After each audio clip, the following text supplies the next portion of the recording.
Chegamos ao último episódio dessa série abençoada. Te convido a assistir um dos episódios mais impactantes e que poderá te ajudar. Talvez não seja por acaso que você tenha chegado nesse vídeo, então assista até o final. Tu conhece a história de José, do Egito? Eu falei, conheço. Então, aconteceu primeiro uma coisa muito ruim, para depois acontecer uma coisa muito boa. Eu falei, é verdade, então vai acontecer uma coisa ruim agora, mas que vai ser uma coisa muito boa depois. Eu falei, meu Deus. Então, é que estou terminando contigo, acho que nós dois não tem nada a ver. Eu não tenho convicção do meu amor, eu acho que eu não te amo. Gente, eu lembro, né, eu falo assim, sabe a época das borboletas no cabelo? Eu tava com duas assim, ó, ridículo. Aí eu me olhei no espelho do carro com aquelas duas borboletas ouvindo aquilo.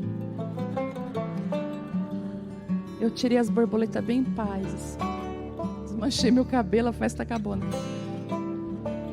E aí, quis vir um choro, quis vir vontade de vomitar. Mas eu falei assim, não, tudo bem, verdade, eu acho também que eu tô sentindo a mesma coisa, mas não queria te falar. Dele. Aí eu falei assim, mas aqui, eu quero te agradecer pelo teu namorado maravilhoso, um homem maravilhoso, obrigada pelo tempo que a gente teve junto, que Deus te abençoe. Daí ele ficou sem entender, não, mas espera aí, vamos conversar. Eu falei, não, agora não tem mais conversa, agora acabou, não acabou? Aí eu lembrei, vou te levar em casa, ligando o carro. Eu falei, não, querido, daqui pra frente eu e você não temos mais nada, quem cuida de mim sou eu. Bati a porta, tchau, Deus te abençoe, feliz. Na outra esquina eu fui pra casa com medo. Mãe, mas tu chorou perto dele? Eu falei, não dou 24 horas, só mãe. Experiência. Naquela mesma noite já começou. Não, porque vamos conversar, né? Mas por que tu não estava mais gostando de mim? Gente, resumindo, na outra semana, conversou com os meus pais, veio com a aliança, dali 6 meses a gente estava casando. Eu descobri uma coisa. Só que nesse inteirinho, que eu queria realmente falar, é que eu nunca tinha conseguido entregar ele para Deus.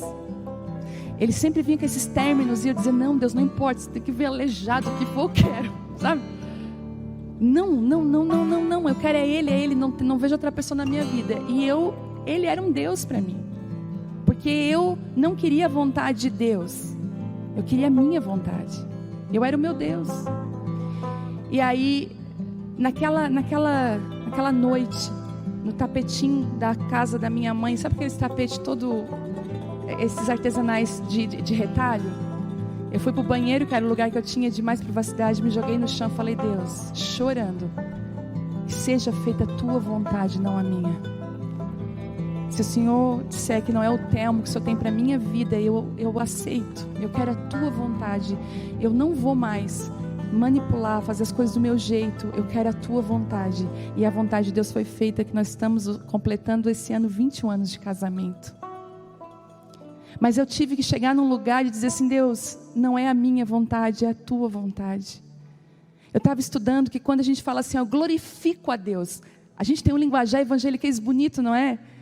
Glória a Deus. Quando você fala assim, glória a Deus, quando você fala glorifico a Deus, você está falando assim, uau, que coisa linda que Deus fez. Quando você fala assim, eu glorifico a Deus por isso, que obra linda que Deus fez. Eu estou colocando a Deus no lugar mais alto. Glória a Deus. Você não tem noção do que é glória a Deus. Quando a Teresa faleceu, Deus falou assim para mim, me dá glória no meio da dor.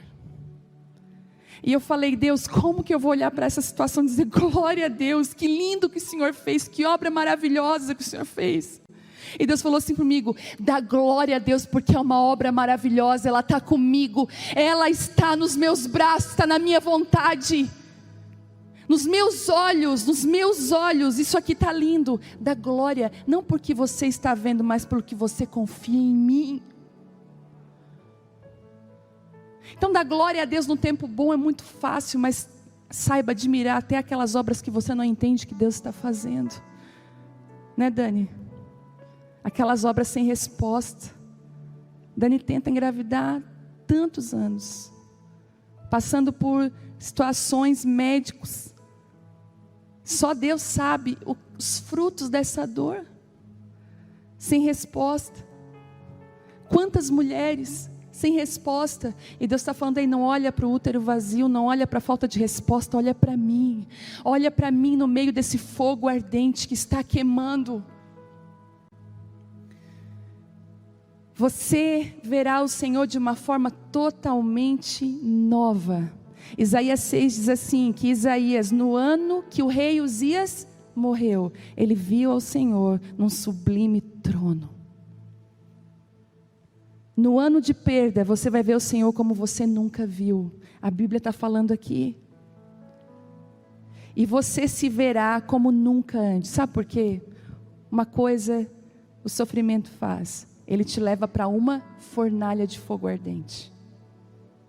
7 vezes mais aquecida. Só que quando a Bíblia fala de fogo, toda vez que você for olhar fogo, igual outro dia, tinha uma canção muito cantada, batiza-me com teu fogo, e batiza com fogo, e o pessoal achava que o fogo é no sapatinho do fogo, né? Quando falava isso eu me arrepiava, falei, Deus, batiza com dor e sofrimento, porque o fogo, ele é aquele que prova. O fogo, quando ele passa pelo ouro, ele não quer purificar o ouro, o fogo quer destruir o ouro. Entende? Quando o ourives põe uma pepita de ouro no fogo, o fogo não está pensando assim, eu vou pegar só o que é bom, ele quer destruir o fogo, o ouro. Só que Deus estabeleceu o ouro para que aquilo que é precioso nele ficasse mais puro no fogo, e só aquilo que não prestasse na vida dele fosse queimado. Foi algo que Deus criou. Eu e você somos preciosos para Deus. O seu valor não muda através da situação que você está vivendo. E Deus está falando assim, aquilo que é precioso, aquilo que é meu dentro de você, vai ficar cada vez melhor através do fogo. Mas aquilo que não é meu, vai ser queimado, vai ser destruído. Em Daniel diz que 3 homens entraram numa fornalha de fogo ardente, porque decidiram fazer a vontade de Deus. E uma das coisas definiu esses 3 homens, para terminar. Olha isso. Eles falaram assim, nós vamos entrar nessa fornalha de fogo ardente, e Deus vai nos livrar. Mas, ainda que Ele não nos livre, nós não vamos adorar outros deuses. Uau! Ele está dizendo assim, eu não sirvo a Deus pelo que Ele faz, eu sirvo a Deus pelo quem Ele é. E sabe o que acontece? A Bíblia diz que eles entram naquela fornalha 7 vezes mais aquecida. Os soldados que estão levando eles caem mortos porque é muito quente. Mas de repente, aquele rei começa a olhar e dizer assim, não foram 3 jogados dentro da fornalha, de repente tinha um 4º homem andando junto. Existem alguns processos de dores, momentos difíceis, que você vai ver Jesus andando com você de uma forma que Ele nunca andou antes do fogo. Você vai ver o 4º homem no meio de uma fornalha que você disse, mas eu só conhecia de ouvir falar, mas agora os meus olhos veem. Agora eu tenho experiências com esse Deus no meio do fogo. E a Bíblia diz algo interessante que aponta para o ouro. Olha só, aqueles homens foram amarrados, jogados dentro daquela fornalha. A Bíblia diz em Daniel, eu queria que você lesse na sua casa, que somente, eles não tinham cheiro de queimado, as roupas não foram chamuscadas, nada, somente as amarras deles foram queimadas. Somente aquilo que prendia você antes da fornalha é queimado, somente as impurezas, somente aquilo que não é para estar na sua vida. Aí você pergunta, que força que ela tem, né? É a força que só Deus dá. E Deus está falando comigo aqui hoje, que Ele vai dar força para homens e mulheres que estão me ouvindo. Deus vai começar a levantar você de um lugar que você já tinha desistido, para que você prossiga para o alvo, para que você prossiga para aquele lugar que Deus chamou você para prosseguir. A dor não vai te paralisar, a dor te dá um propósito, a dor te dá um chamado. A dor, ela não paralisa, mas ela nos melhora. A dor te faz mais madura. Será que você pode falar com Deus agora? Expressar para Deus onde você está vivendo hoje. Sabe de uma coisa? A dor nos prepara para vivermos coisas em Deus, para vivermos o Evangelho verdadeiro, para sermos mais profundas, mais verdadeiras. Será que você pode falar com o seu Deus agora e dizer, Deus,